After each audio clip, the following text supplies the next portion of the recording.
안녕하세요. 예비음악의 2회 클래스 여러분. 지난 추석 한 주간 어떻게 잘 보내셨습니까?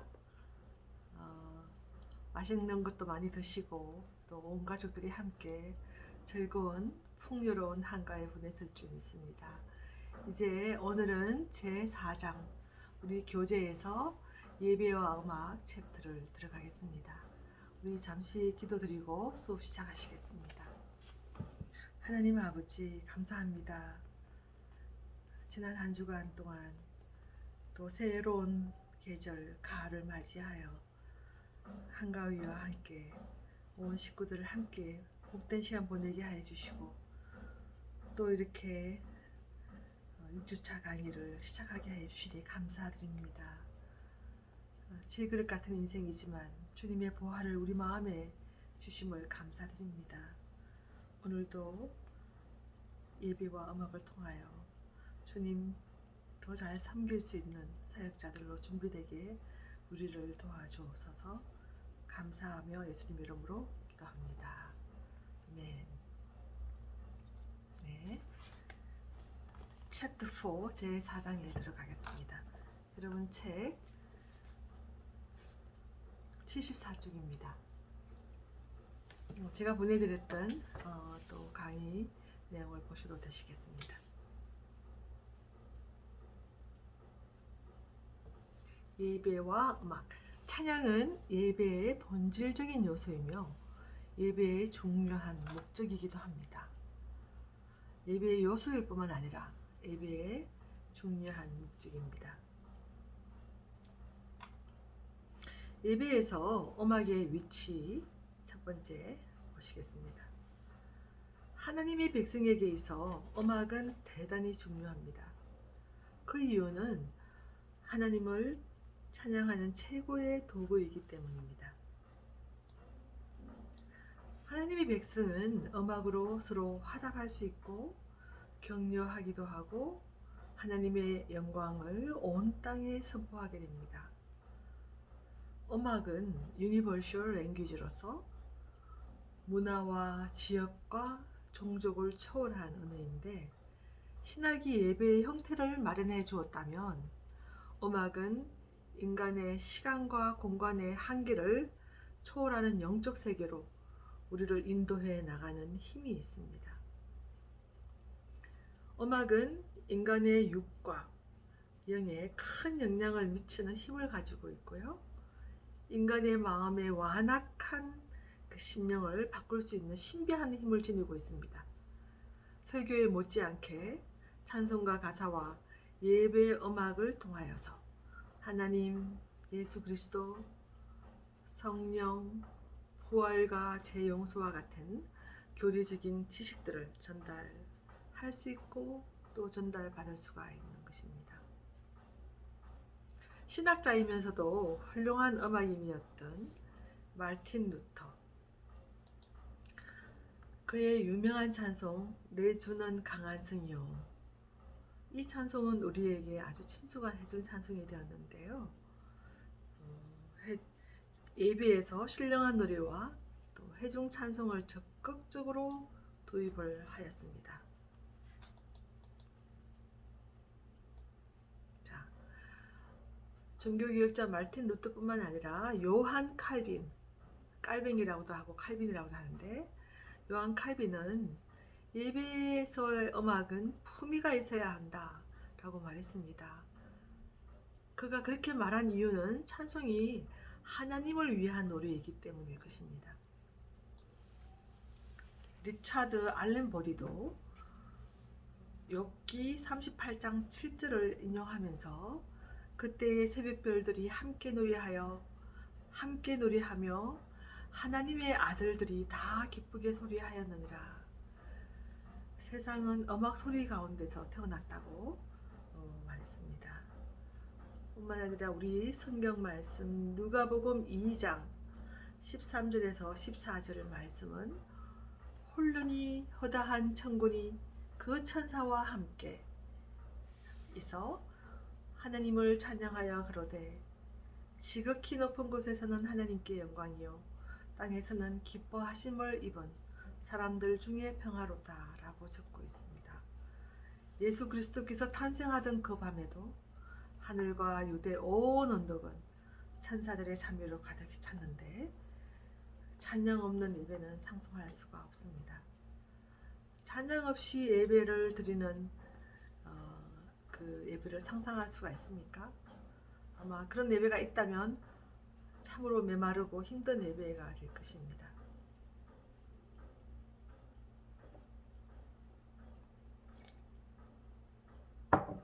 네, 두 번째 찬양의 목적 보시겠습니다. 하나님께서 이 백성을 지은 목적이 바로 나의 찬송을 부르게 하려 함이라고 이사야 43장 27절에 적고 있지 않습니까? 바하는 요한 스바참 바하는 음악의 아버지요 음악의 성경이라고 불리는데 그의 작품들은 다 성경을 음악으로 푸는 것 같은 그러한 느낌을 주기 때문에 찬송의 조직신학, 음악의 조직신학이라고 불릴 수 있는데 그는 언제나 솔리데오 글로리아의 마음으로 오직 하나님께 영광을 그 정신으로 모든 작품들을 작곡했고 작곡 후미의 마지막에 SDG 이니셜을 항상 적었다고 합니다. 마르틴 루터는 하나님 외에는 그 어떤 것도 찬송의 대상이 될 수가 없다.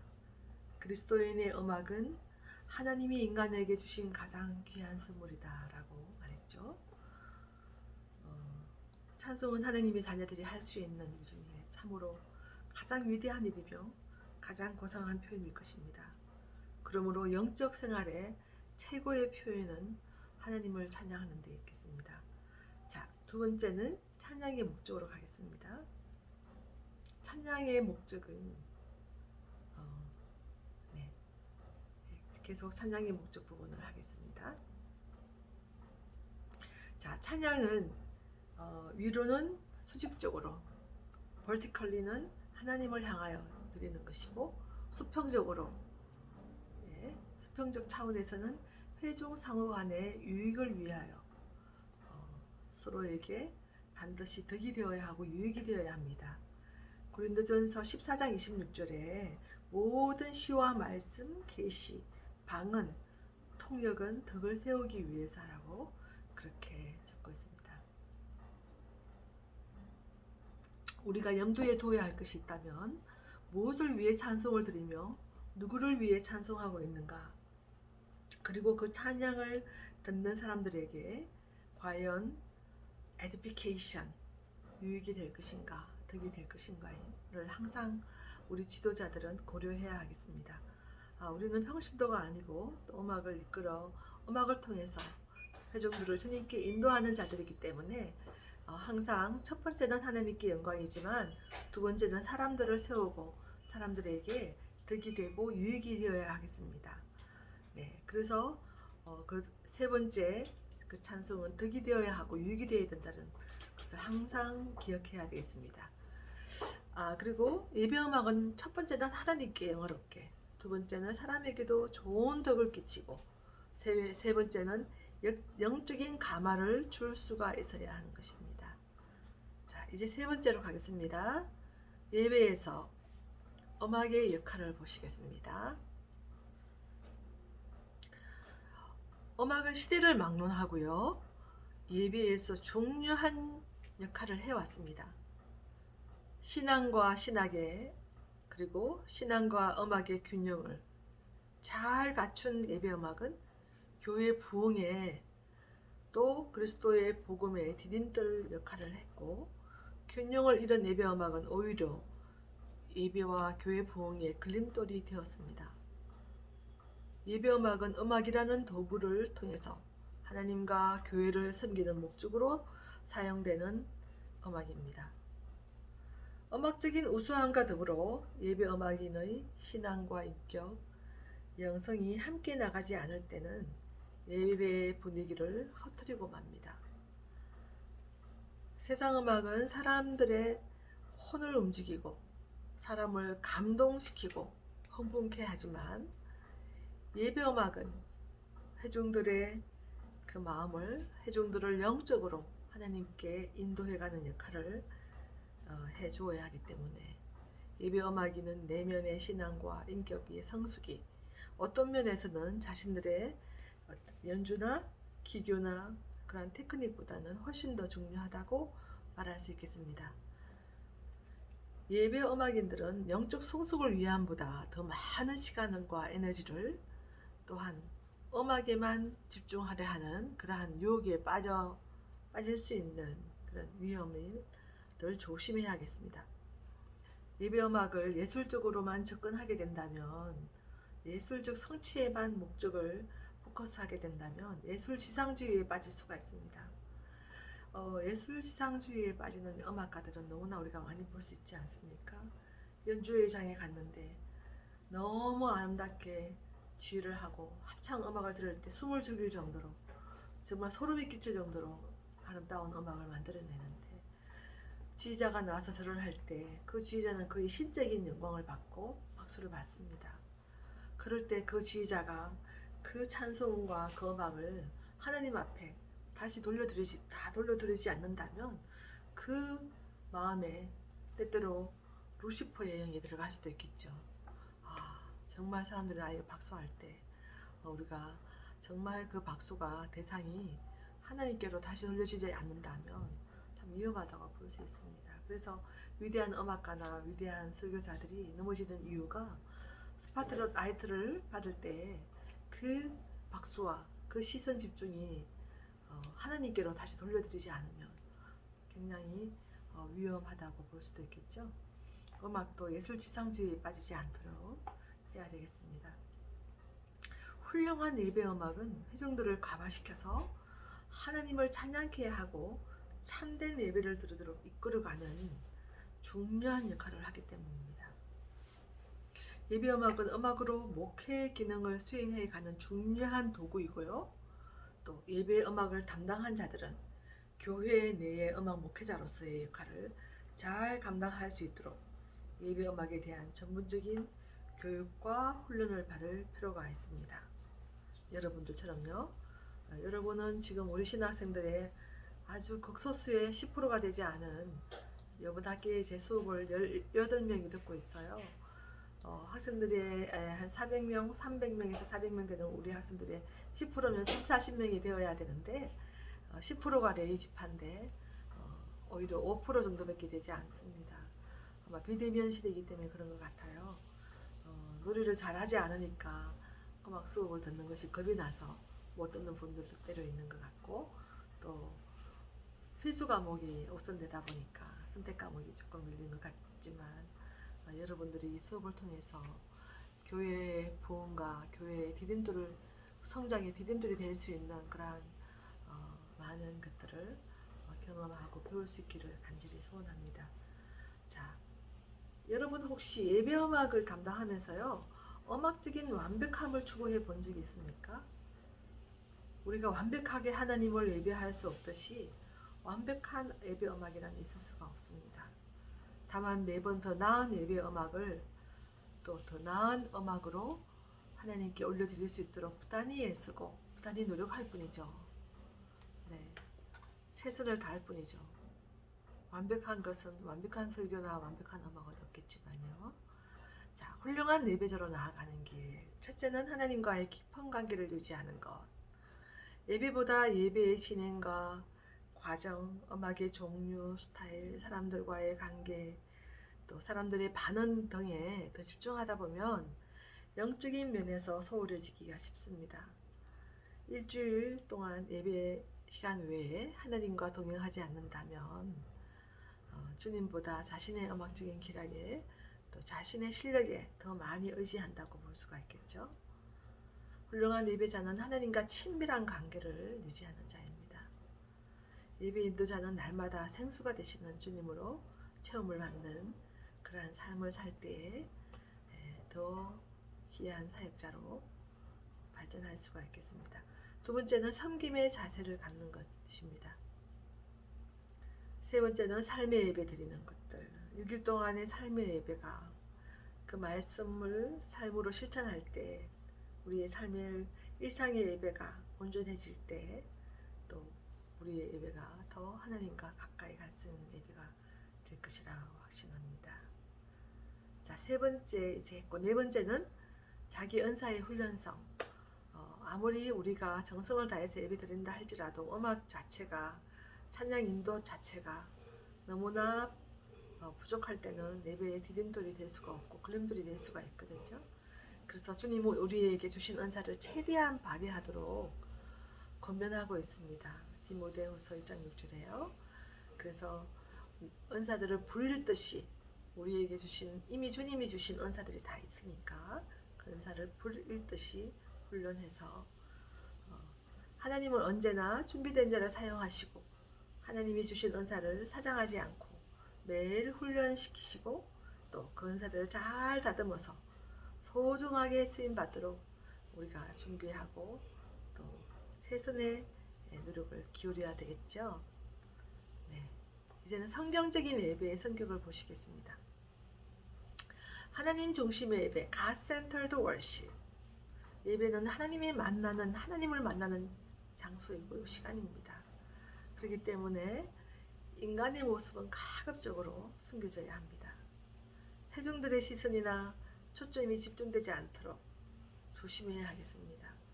찬양 인도자나 설교자나 예배를 이끌어가는 모든 사람들이 너무 사람들의 시선의 눈에 드러나지 않도록 의식이나 형식이 하나님보다 더 드러나는 예배는 하나님의 속성이 갇혀버리는 형식적인 예배로 전락할 수 있기 때문입니다.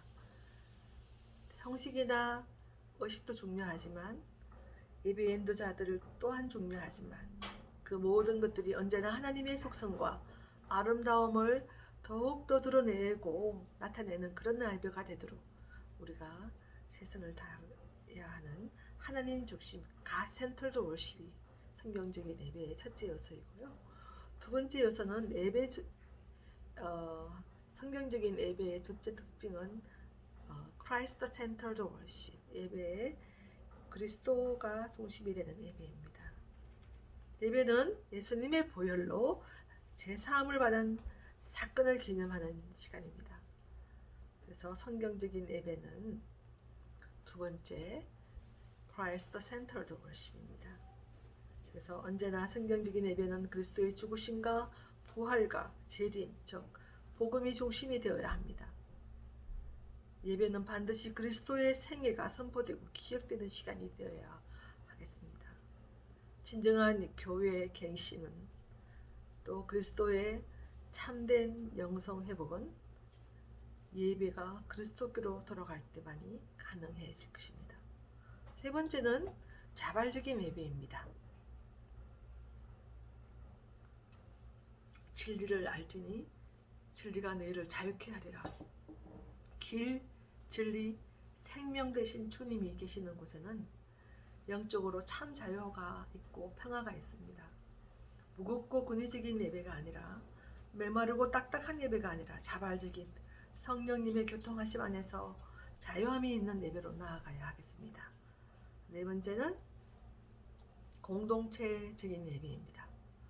성경적인 예배에는 예배자 상호간의 은혜가 되고 서로가 화답하는 공동체적인 예배가 드려져야 할 것인데요. 목회자나 회중이 한 마음과 한 지체로서 같은 마음을 모아드리는 예배를 의미합니다. 다섯 번째, 아름다운 예배입니다. 예배는 회중이 영적 신랑이 되시는 주님을 만나는 감격적인 시간입니다. 이 땅에서 신자는 그리스도의 신부이고 그리스도의 향기이며 그들의 예배는 하나님께 드려지는 향기나는 거룩한 제사이기 때문이죠. 신부된 예배자는 준비된 마음으로 갖추어진 복장으로 신랑 대신 예수 그리스도를 만나야 되겠습니다. 주일날 교회 갈 때 신랑 대신 예수 그리스도를 만나는 마치 결혼 기념일처럼 주님을 처음 만났던 사건을 기념하는 셀리브레이션, 그러한 경축함을 가지고 어도레이션, 송축함을 가지고 드려지는 아름다운 예배를 모든 회중들이 준비함으로써 아름다운 연주와 아름다운 건축물, 성전에 또 우리가 지금은 이런 코로나 시대라서 할 수 없지만 아름다운 꽃 장식도 있고 또 아름다운 음악도 있고 이런 모든 것들이 예배자의 몸과 마음과 영혼을 신선하게 만들어 주기도 합니다. 하나님께 예배가 드려지는 교회 내부나 외부는 아름답고 깨끗하고 거룩하게 보존이 되어야 가꾸어져야 되겠습니다. 6번째는 기쁨의 예배입니다. 군의적인 예배, 딱딱한 예배가 아니라 구속의 은혜를 입은 하나님의 자녀가 드리는 기쁨으로 찬양하고 감사하며 주께 드리는 그런 기쁨의 예배입니다. 왜냐하면 예배는 영적 축제이며 영적 잔치이며 영적 양식을 먹는 만찬, 가스테이블, 하나님의 그 만찬에 초대받은 자리이기 때문입니다. 주일을 참 많이 사모한 적이 있습니다. 물론 지금도 그렇습니다. 토요일 되면 주일 예배의 자리를 사모하며 기다리고 또 주님 영적 나의 영원한 신랑 되신 예수님을 만나는 간격의 시간, 토요일 날은 그렇게 준비하는 날로 보냈습니다. 저희 어머니 목회자의 아내였고 40년 사모로 아버지와 함께 훌륭한 목회를 하셨는데 주일날은 항상 맛있는 걸 해주셔요. 토요일날까지 보리밥을 먹고 가난할 때가 있어서 어릴 때요. 작은 교회는 아니었지만 한국 교회가 제가 태어난 62년도 그때부터 한 80년대까지는 그렇게 부하지 않았죠. 올림픽 이후로 많이 부강해졌는데 매일매일 보리쌀로 해주시고 된장국을 먹었는데요. 주일날은 항상 소고기국밥을 해주셨어요. 어머니께서. 주일날은 예수 믿는 그리스도인들은 주일날이 명절이다. 설날이 명절이 아니라 주일이 명절이다. 그래서 주일날은 하얀 쌀밥도 해주시고 맛있는 음식을 토요일날 다 준비하시고 그래서 주일을 얼마나 사모하고 기다렸는지 몰라요. 네, 영적으로나 또 음식적으로나 완전히 주일날은 정말 명절이었어요. 저희 집에는요. 그래서 기쁨의 예배, 영적 축제로서의 예배, 영적 잔치로서의 예배이기 때문에 그러므로 성경적 예배는 주님을 기뻐하는 마음과 주를 즐거워하는 심령으로 드리는 예배여야겠습니다. 예수 그리스도를 통해 영원히 목마르지 않은 생수를 마시게 된 기쁨은 세상 그 무엇과도 바꿀 수가 없습니다. 자, 제 마지막으로 성경적인 예배의 특징은 질서의 예배입니다. 하나님은 질서의 하나님이시기 때문에 언제나 질서 있는 예배를 드려져야 하겠습니다. 사랑은 자유 안에서 질서를 유지하는 것인데요. 예배 시간에 막 뛰어다니고 준비 안 돼가지고 헐레벌떡 예배 드리면 정말 죄송하더라고요. 네, 제가 목요 셰프 예배 드릴 때 가끔씩 NG가 나고 막 뛰어다니고 막 앞에 조명들이 막 꺼지고 또 막 소음이 느끼고 이럴 때는 참 하나님께 죄송했어요. 워커힐에 가서 식당에서 밥을 먹을 때 얼마나 품위 있는 음악이 나옵니까? 심지어 식당에서도 품위 있는 식당에서 아름다운 음악이 나오는데 이렇게 하나님께 드리는 예배가 김밥 천국처럼 막 뛰어다니고 막 그릇이 떨어지고 불이 막 깨지고 번쩍번쩍 뭔가 막 이런 것들이 막 조명등이 막 깨지고 막 이런 일도 한번 있었어요. 그래서 참 하나님이 앵거하시나 우리가 준비 안 된 예배 드리니까 학생이라고 공부하는 것이 너무 우선되다 보니까 예배는 뒷전에 밀린 거 아닐까 그런 마음도 든 적이 있었거든요. 네, 질서의 예배, 하나님은 질서의 하나님이시기 때문에 언제나 예배는 질서가 있게 드려져야 합니다. 사랑은 자유 안에서 질서를 유지하는 것이죠. 성경은 모든 것을 적당하게 하라고 질서대로 하라고 권면해주고 있어요. 지정의의 인격적이신 하나님께 질서와 품위를 갖춘 예배가 드려지는 것은 마땅한 일입니다. 자, 그 다음에 여기까지가 이제 우리 챕터 4 예배와 음악 성경적인 예배까지가 4장을 이제 이렇게 마무리하게 되었는데요. 이제 다음 주는 여러분이 중간고사 시험을 보게 되는데요. 제가 주중에 중간고사 시험 문제를 보내드리기로 하고 테이크 홈으로 그냥 여러분들이 해서 저에게 시험 문제 답안을 클래스룸으로 보내주시면 되겠습니다.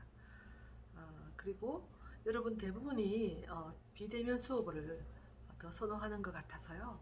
여러분 클래스는 그대로 비대면으로 하고 발표하는 날 이제 6주차죠. 8주차에는 줌으로 수업을 하면서 여러분 발표를 해주시면 되겠습니다. 6주차, 7주차는 중간고사고요. 8주차 때 여러분 이제 제 5장 예배음악과 세속음악의 차이점 공부하는 그 수업 때 8주차에 여러분 뵙기로 하고 이제 7주차 중간고사 시험을 잘 보시기 바랍니다. 문제는 미리 제가 올려드리겠습니다. 네, 잠시 기도드리고 수업 마치겠습니다. 평강의 주님을 찬양합니다.